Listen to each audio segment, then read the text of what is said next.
confinement ou pas, aucune crise de sens à l'horizon dans les vignes. Alain ne change rien à ses habitudes, ni au confort qu'elles procurent. Un peu comme si la sensation de bien faire le rendait indifférent au changement.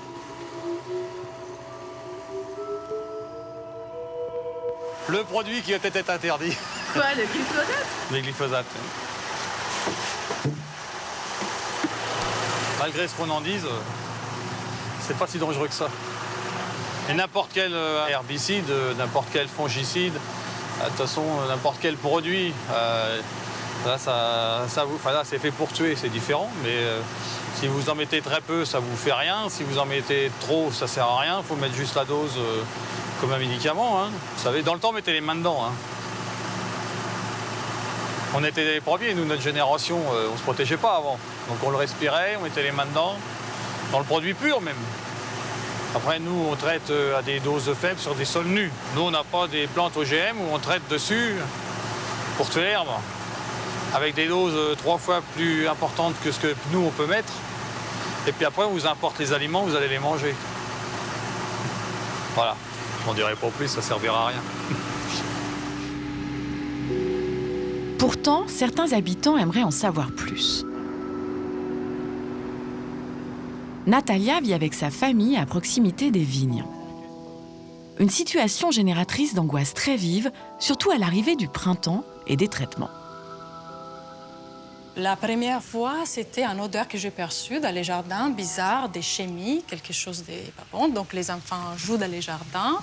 Je regarde les vignes par là et j'aperçois un tracteur. Et donc je me dis, qu'est-ce qu'il est en train de faire? Je rentre les enfants, je ferme les fenêtres qui sont normalement toujours ouvertes. Et je me dis, bon, ils sont en train de traiter.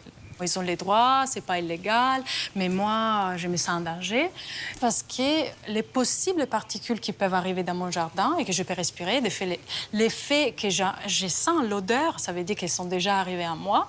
Ces produits restent, ça s'accumule, et petit à petit restent dans la terre et ils peuvent arriver dans l'eau. S'il y a des conséquences négatives, ce n'est pas demain, ce n'est pas dans une semaine, ça peut être après des années, même après 40 années. Et donc, on ne peut pas les prouver. Et encore une fois, je me sens piégée. Je vais agir là où je peux. Puisqu'on ne peut pas faire autre chose, puisque la loi, c'est la loi et respecte la loi, c'est être renseigné. Donc, ne pas me trouver dans la situation de panique et de menaces directes. Et donc, savoir, même demi-heure à l'avance, qui commence à traiter à côté, ou de l'autre côté, où je ne peux pas aller me promener.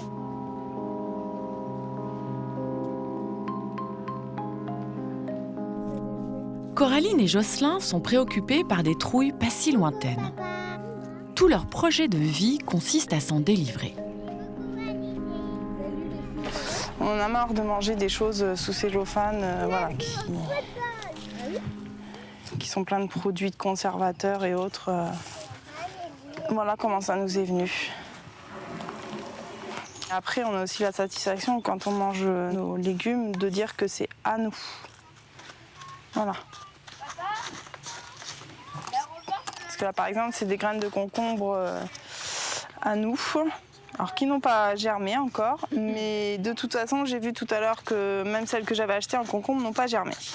Donc là, pour le coup, on ne peut pas juste accuser notre conservation des graines ou voilà. De toute façon, raté pour raté, je tente une dernière chose, après, voilà. Elle est inquiète, Coraline, sur l'autonomie alimentaire, là? Oui. Oui, parce que moi, si je nourris pas ma famille, ça va pas. C'est que Paris, c'est pas construit en un jour. Et du coup, Coraline ne sera pas faire des plans la première année parfaitement bien, comme si ça faisait 15 ans qu'elle en faisait. Tiens, voilà. Emmène-moi tout ça là-haut avec moi, dans l'étagère du fond. Parce que tout ça, c'est ce qui est déjà refait et à ranger. Tu vas y arriver, mon cher. Pas, Et puis déjà, c'est pas une science exacte, c'est la nature qui s'occupe de ça. Et après, ça prend pas, on apprend. Si encore, ni toi ni moi, on est des spécialistes du plan. Après, il y a celui-là à faire. Je trouve que c'est bien, t'as bien bossé.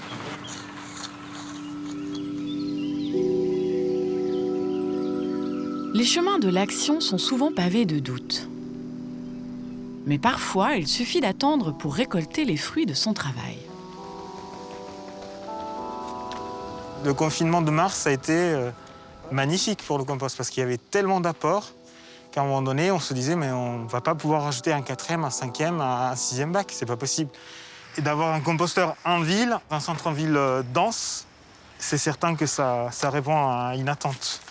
Et surtout ici, ça participe à réduire les déchets et quelque part, les déchets, c'est aussi des coûts. Excusez-moi, il y aurait moyen de les enlever ces trucs-là? Pourquoi, monsieur? Parce que ça sent très mauvais devant chez moi. Ah bon? Hein? C'est plus possible. Ça pue, je peux même pas ouvrir mes fenêtres de chambre. C'est une honte. Oui. On va voir ça ensemble, monsieur. Bah ouais, mais bon, voilà. Hein? Bah, comme tu peux voir, tout le monde n'est pas ravi au même titre d'avoir un composteur dans cette ville.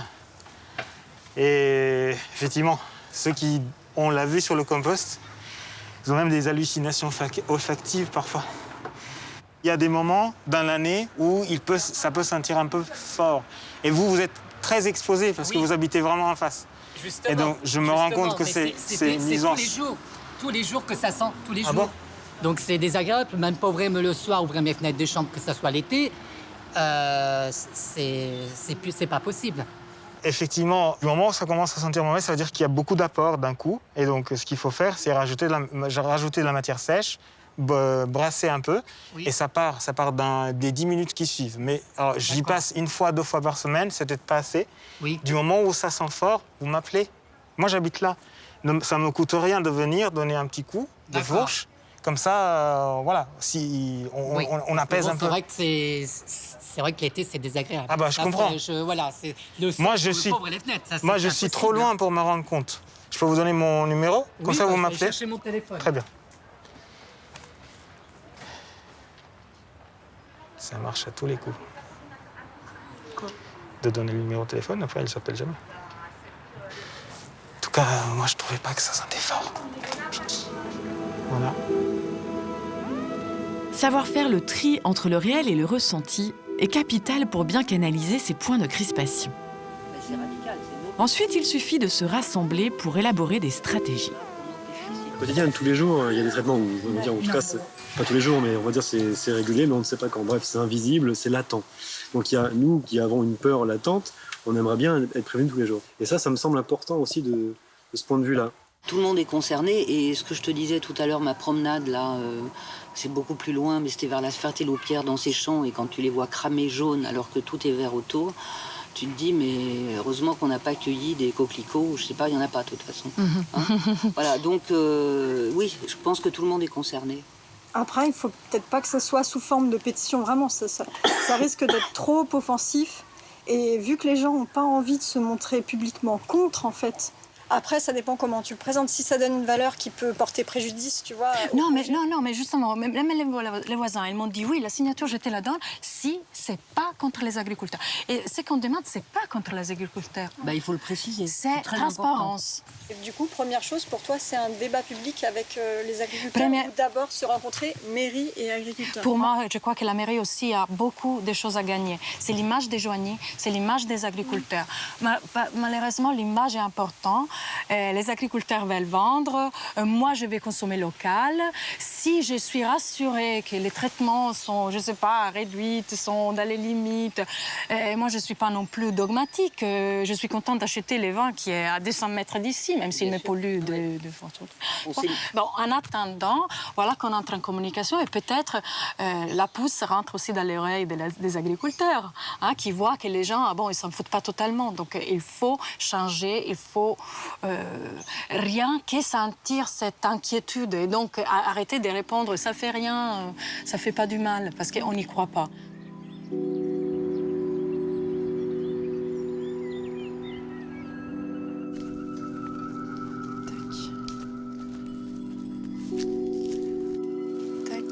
Si tu vois le cul noir aussi, il faut les enlever parce que ça peut être le calcium en fait qui manque. Ouais. Mais c'est cool, il n'y en a pas beaucoup. Je pensais qu'il y aurait plus que ça de tomates à cul noir. Moi qui ai déjà eu pas mal de potagers, c'est l'idée d'avoir quand même une portion d'autonomie alimentaire. C'est sûr qu'on va pas être autonome avec cette surface, mais le peu qu'on puisse faire, c'est déjà pas mal, quoi. Manger ses tomates. Et franchement, si les haricots avaient fonctionné, ça aurait été cool. Ça fait pareil, les courgettes, tout ça. On arrive à se faire quand même des petits plats sympas, quoi. Ludivine et Sullivan profitent de la générosité et des bienfaits de la nature. C'est l'un des rares endroits où leur cerveau hypercortiqué se repose un peu. Ouais, moi j'avoue, ça me fait du bien d'être au potager. En général, ça suspend le temps déjà. Je suis plus forcément dans les pensées complexes. Alors c'est pas pour dire je pense complexe, c'est intelligent, c'est plutôt tous les nœuds qu'on peut se faire au cerveau et voilà, qui peuvent un peu submerger. Et là, du coup, il y a un côté très concret. Ça fait une pause. Pour moi, en tout cas, c'est plus un temps différent dans lequel on est consacré totalement à autre chose. On peut se poser, on est loin même des réseaux. En général, on ne prend pas notre téléphone. Pas de connexion avec, entre guillemets, ce monde un peu effrayant tel qu'il est aujourd'hui. Pour autant, de là à dire que ça a vraiment un effet même neurologique sur un apaisement, je dirais pas forcément ça. Enfin, me concernant. Ok. Franchement, ce qui serait super sympa, c'est d'avoir un jardin plus grand, mais collectif. Ouais, je suis d'accord. Avec vraiment une rotation des différentes personnes, différentes cultures. Ouais, une espèce d'autonomie collective, je trouve que c'est vraiment l'idéal, parce que sinon tu t'épuises un peu. Puis on n'est jamais autonome tout seul. Ouais, tout à fait. Sauf si jamais tu consacres ta vie et c'est pas forcément... Enfin moi je sais que c'est pas ma vie à mon autonomie, c'est pas spécialement pas tout à un fait but en soi. Ouais, je suis d'accord. On aller vers une mutualisation des outils, des pratiques et que ça, on va dire, ça serve au plus grand nombre plutôt que de se dire bon, bah, c'est bon, moi je suis autonome. Ok. Et après, tu continues parce que si t'arrêtes, bah, tu l'es plus. Allez. Hop. L'autonomie, on sait que c'est un gros challenge, mais on sait qu'on ne peut pas y arriver non plus du premier coup. Donc au jour d'aujourd'hui, on sait qu'on dépend encore de certaines grandes surfaces. Donc je suis obligée pour certaines choses de retourner encore chez eux. Donc là voilà, des sardines, parce que ça au jour d'aujourd'hui on n'est pas à côté de la mer, donc ça va être très compliqué d'avoir du frais. Après la fameuse pâte à tartiner pour les enfants et les grands. Voilà, on va pas se cacher, que maman en prend aussi. Pour le frigo, on peut voir que c'est très compliqué sur certains points, notamment sur la viande, tout ce qui est encore produits laitiers, fromage, parce que du coup c'est aussi des produits laitiers. Donc voilà, tout ça c'est très compliqué d'être autonome au jour d'aujourd'hui, on y arrivera peut-être, hein. Mais voilà aussi pourquoi je dépends encore de la grande distribution pour ça. Hop, allez. Avant on était en gros à 500-600 € par mois, sans forcément avoir de personnes qui venaient manger. Donc c'est-à-dire que pour nous. Maintenant, notre budget, je l'estime à 150 € par mois. Alors c'est moi qui me fais cette barrière-là. Il y a des mois, ça va être 100 € quand au jardin, ça va être abondant. Ou manger des bocaux qui ont été faits quelques temps avant. Et on peut au-delà passer au-delà des 200 €. Mais à 200 €, je stopperai. Tu sais, vous êtes 150 € par mois, ça veut dire 1 ça fait rêver. Par jour. Ça fait rêver. Ça fait 1 € par jour et par personne. Ouais. Mais c'est un challenge pour moi parce que ça veut dire que je dois, pas inventer mes repas, mais faire mes repas en dépensant le moins possible. Donc c'est aussi un challenge personnel parce que c'est moi qui gère la totalité de la nourriture à la maison. Quand il est un peu engagé, le cerveau lutte en permanence contre des envies, des habitudes, une pression sociale ou des pulsions consuméristes. Puis des fois, il craque dans les grandes largeurs. C'est trop beau ça. Ça c'est beau mais ça n'irait pas. En fait c'est beau mais ça va pas à tout le monde. Bohème c'est trop bien. Vintage, oh là là. Basique. Ah oui j'avais pas vu. En fait j'avais mais le basique. Casual aussi. Alors. Mais c'est quoi casual? C'est pareil. Ah d'accord. Chandail. Qui fait ça?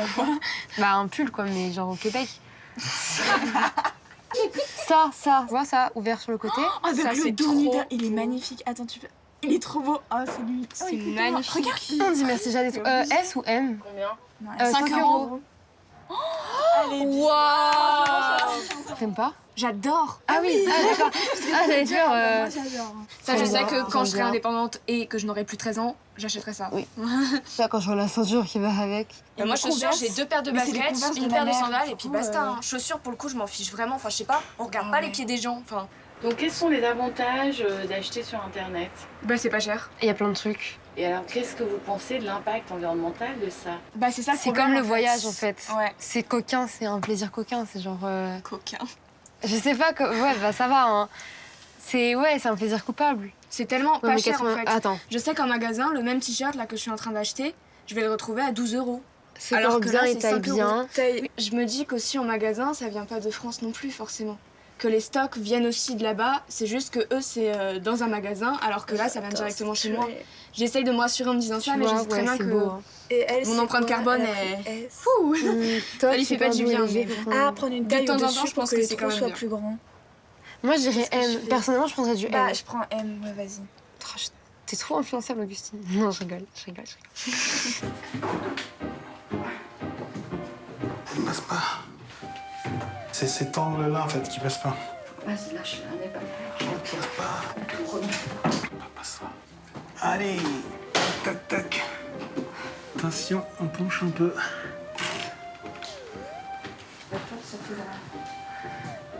Massimo, t'as acheté un truc? J'ai acheté un truc, ouais. J'ai acheté un truc qui n'est pas... Attends, il est neuf ce truc. Il est neuf et il est beau, surtout. Il est super beau. Il est beau et ce n'est pas un objet de première nécessité, on va dire. Quoique. Ça représente quoi? Ça représente une forêt à côté d'un point d'eau avec un sanglier, une jeune femme couchée et plein d'autres choses qu'on voit pas tout de suite mais qui sont là. Et je pense que c'est mon premier achat neuf de l'année.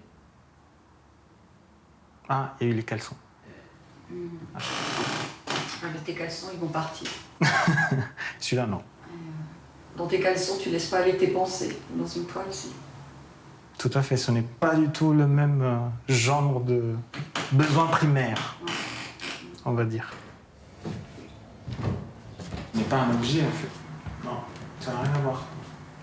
C'est la nourriture. Comme les livres, là, que t'aimes tant. Comme les livres, comme les partitions, comme les aubergines. C'est la même catégorie.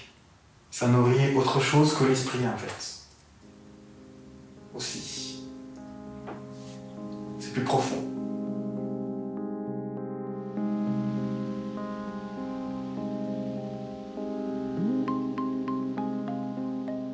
Les éco-anxieux se plongent souvent dans la nature, l'art et la beauté pour se ressourcer. Ils soignent ce que l'on appelle leur écologie intérieure. Ludivine et Sullivan, eux, avancent sur leur sujet de prédilection. Ils aimeraient bien faire de Joigny un territoire pilote pour la résilience alimentaire.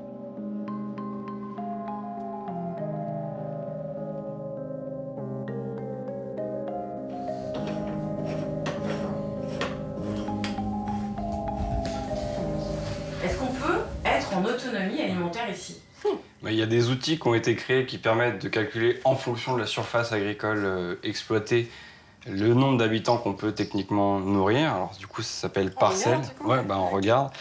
Et on avait déjà fait le test en amont, mais là, on va avoir le résultat sous les yeux. Et je crois que dans tous les cas, non. Mais on va savoir à quel point non. Donc on va dire quand même les 486 hectares et où à Joigny, donc on choisit la zone géographique. Le type d'alimentation, donc ça c'est intéressant. Soit on veut tout bio, donc ça c'est une option.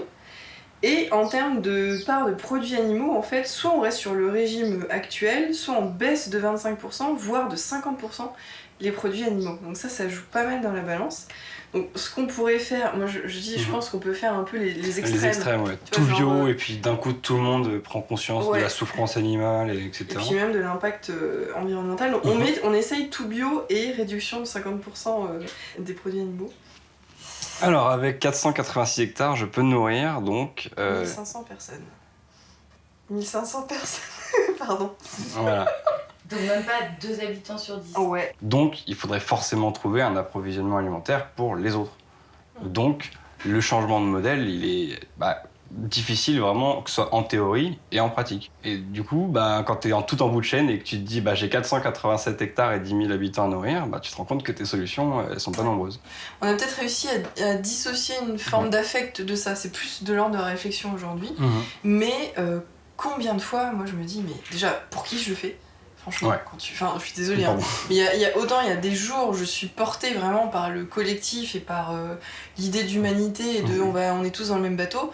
Autant il y a des fois je me dis mais pourquoi en fait ? Pourquoi se sacrifier pour quelque chose en fait qui d'ailleurs ne résonne pas pour les autres ? C'est pas des gens qui diraient moi j'ai pas les outils, est-ce que vous pouvez nous aider à le faire ? C'est des gens qui peuvent même te faire te mettre dans la merde, et qui je trouve qu'ils méritent pas forcément d'ailleurs. Mais ça c'est une ambivalence. Mais au fond de moi, je crois que déjà j'ai une certaine forme d'empathie, donc je retombe quand même toujours sur on embarque le plus de monde possible. Mais c'est vrai que c'est accablant, ça remet tout en question. Est-ce qu'on se trompe pas de stratégie ? Est-ce que même on s'illusionne pas sur le fait qu'on pourrait avoir un impact ? Tu vois ? Et pourquoi ? Impuissance et découragement font partie des émotions à combattre constamment. Surtout que sur le front du climat et de la biodiversité, la situation empire d'année en année. La ville de Joigny possède plus de 1100 hectares de forêt. Depuis 2 ans, les parcelles sont ratiboisées les unes après les autres. Ce décor type forêt indonésienne nourrit la colère d'Éric, le paysagiste. C'est une forêt d'épicéas qui a été abattue, ce qu'on appelle une coupe à blanc. Les épicéas étaient a priori morts, tous, atteints par le scolite. Le scolite sur l'épicéa, c'est un parasite classique. Sauf qu'on a fait avec l'épicéa comme on a fait avec les céréales. On a fait de la grande monoculture partout sur le territoire. Et on a voulu implanter cette essence qui est montagnarde, y compris dans les plaines, comme ici à Joigny, où même si on est à peu près 200 mètres d'altitude, c'est de la plaine. Et en plus, on a des arbres qui sont affaiblis par un terrain qui ne leur est pas propice, dans lequel ils ont énormément de mal à lutter contre les effets du réchauffement climatique. L'épicéa, comme la plupart des résineux, et comme les bois blancs, on permettent des prélèvements rapides. Donc on peut exploiter la forêt au bout de 30, 35 ans, alors que pour du chêne, il faut 100 ans. Et d'ailleurs, même le chêne, on le coupe à 80 ans maintenant, donc on a réduit les cycles. Ce qui fait qu'on n'a pas ces vieux arbres dont on a absolument besoin, qui sont là, qui sont le cœur de la forêt. Il y a d'un côté ceux qui disent « time is money », donc il faut qu'on produise vite, et pendant qu'on peut encore se faire du pognon. Et puis à l'autre côté, c'est que tout s'aggrave, jour après jour. Regarde, tiens, ils sont là, les scolites. Tiens, cette petite bête-là qui fait tomber les arbres et qui profite vraiment beaucoup de cette monoculture d'arbres qu'on appelle maintenant de la forêt. Cette petite bestiole qui fait quelques millimètres de long et qui met à mal toute l'industrie forestière qui s'est basée sur l'épicéa, les résineux en général. En attendant, si on aime l'art, on a des jolies choses. Là, on voit les galeries creusées par les scolites et on voit bien les trous qui sont les entrées ou les sorties, et sans compter les champignons qui sont transportés par l'insecte. Mais c'est très beau.